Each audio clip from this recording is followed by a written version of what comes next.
오늘의 말씀은 베드로후서 3장 7절의 말씀. 제가 가진 성경 신약 386페이지에 기록되어져 있습니다. 베드로후서 3장 7절의 말씀 제가 받들어 봉독합니다.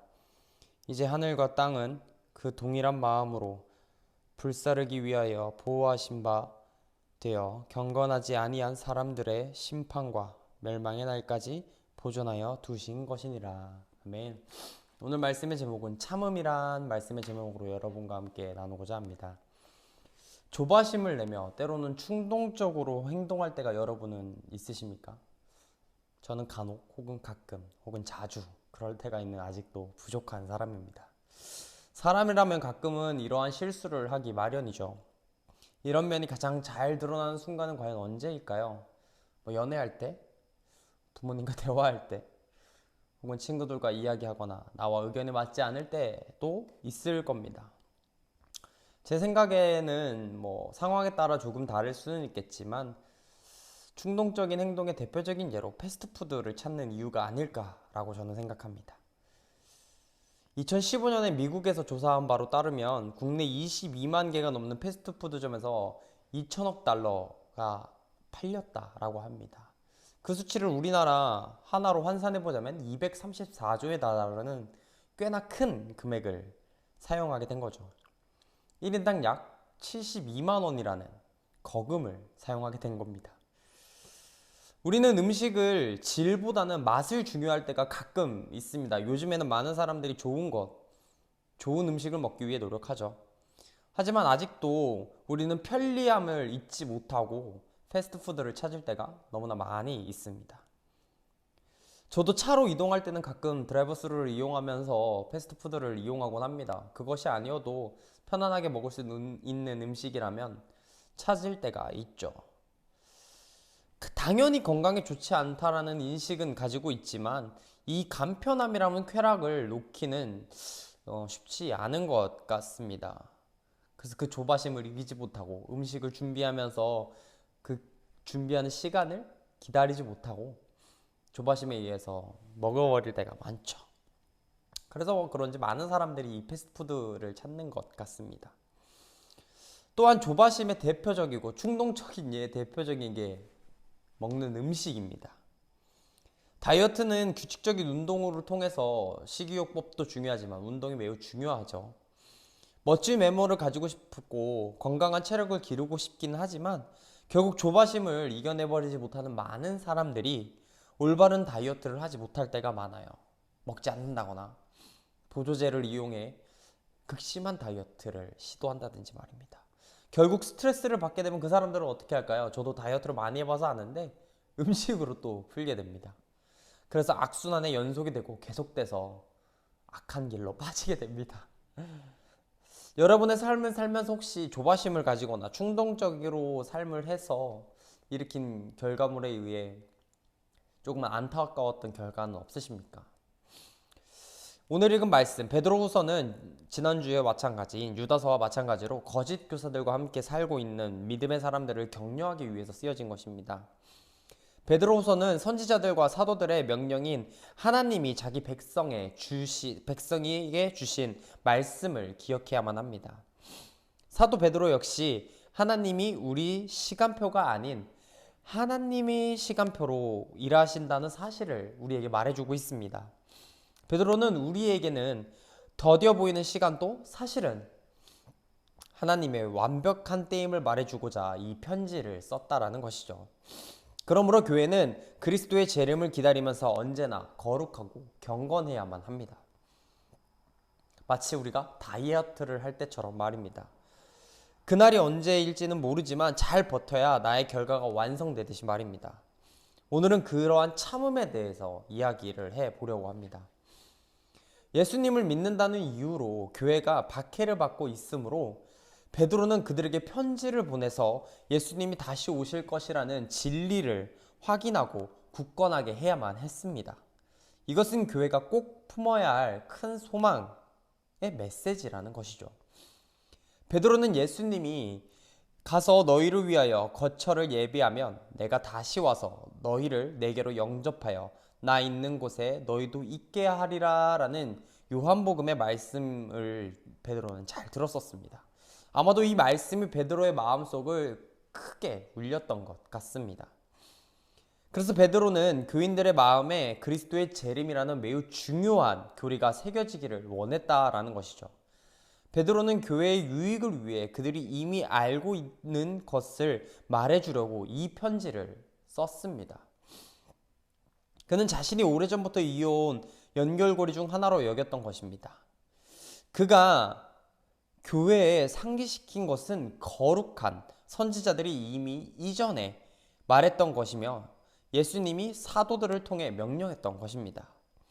베드로가 선지자들과 사도들의 말을 상기시키는 것을 보면서 우리 역시 성경이 예수님을 통해 구원하시려는 하나님의 계획을 들려주시는 하나의 이야기라는 점을 우리는 상기해야만 합니다. 구약과 신약은 복음을 아름다운 목소리로 함께 부르는 합창과도 같습니다. 그 당시에 교회는 아직 초기 단계였지만 그들에게는 이미 선지자들과 사도들의 역사가 있었습니다. 선지자들과 사도들이 예수 그리스도의 복음을 신실하고 담대하게 그때도 전해왔다라는 것이죠. 교회 안에 있는 거짓 선지자들과 달리 베드로는 새로운 것을 가르치지는 않았습니다. 그는 참신함에 호소하지 않았고 예수님 안에 있는 권세, 즉 하나님의 권세에 대해서 호소하며 이야기했습니다. 오늘의 본문에 있어 앞절인 베드로는 3절과 4절에서 말세에 조롱하는 자들이 교회에 올 것이라는 것을 일깨우며 그리스도의 말씀과 명령을 기억해야 하는 것이 왜 그리도 중요한지를 들려줍니다. 조롱하는 자들은 다른 사람을 하찮게 여기며 조롱하게 여기는데 교회가 그리스도의 재림에 관해 근거하는 것이 바로 조롱이라는 것입니다. 그들은 재림의 지연을 예수님이 안 오신다라는 것을 명백한 증거로 삼고 있습니다. 믿음 때문에 교회는 고난을 당할 때가 있습니다. 교인들이 집에서 쫓겨나고 재산이 몰수되는 때가 있죠. 조롱하는 자들이 피 냄새를 맡은 상어처럼 물속을 휘젓고 다닌다면 다음과 같이 이렇게 조롱할 것입니다. 예수가 어디 있는가? 돌아온다고 약속하지 않으셨던가? 그를 위해 네가 겪고 있는 고통을 한번 살펴보아라. 처음부터 지금까지 달라진 것이 하나도 없지 않는가? 예수도 별 수 없군 이라고 말입니다. 예수님의 반대편에 있는 대상들은 우리를 항상 조롱하고 있습니다. 조바심을 가지게 말입니다. 우리가 믿고 있는 예수가 진정으로 우리를 구원할 자이신가라는 의문이 들게끔 말이죠. 그들도 마찬가지였습니다. 그들은 마치 노아 시대의 사람들과도 같이 당시 사람들은 홍수가 이 땅의 모든 살아있는 피조물을 쓸어버릴 거라는 노아의 말을 믿지 않았어요. 심판이 다가오는데도 개의치 않고 살았습니다. 그들은 결혼하고 아이를 낳고 평소처럼 행복하게 생활했죠. 홍수가 오리라고는 생각하지 않으며 마시며 즐겼습니다. 베드로는 5절과 7절에서 그들의 조롱이 잘못되었음을 이야기하고 있습니다. 이 얘기를 들면서요. 결국 하나님이 물로 심판하셔서 방주 밖에 있는 모든 피조물을 심판하셨죠. 하나님의 의인 노아를 통해서 말씀하신 것이 이루어진 것이라는 겁니다.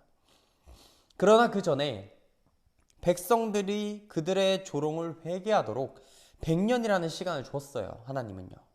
그럼에도 불구하고 그들은 회개하지 않았고 말씀으로 바다를 가르셨던 주님을 무시했습니다. 그러다 보니 결국 구원이라는 때를 놓치고 늦어버린 것이죠. 베드로의 책망은 분명합니다. 하나님은 약속을 지키시는 분이라는 것이죠. 주님은 자기 백성을 지키고 보호하겠다는 약속을 꼭 지키시는 분입니다. 대적하는 자들을 심판하시고 우리에게 하신 약속을 지키실 것입니다. 노아 시대에는 물로 심판하셨고 언젠가 우리에게는 주님의 심판이 있을 것입니다. 그들이 오늘이건 내일이건 혹은 더 나아가 미래가 될 수 있습니다. 믿는 사람들은 주의 날이 약속대로 이 말이라는 것을 확신할 수 있습니다.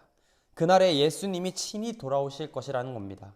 그리하여 조롱하는 자나 거짓 교사나 경건치 않은 모든 자들이 심판받게 될 것이라는 겁니다.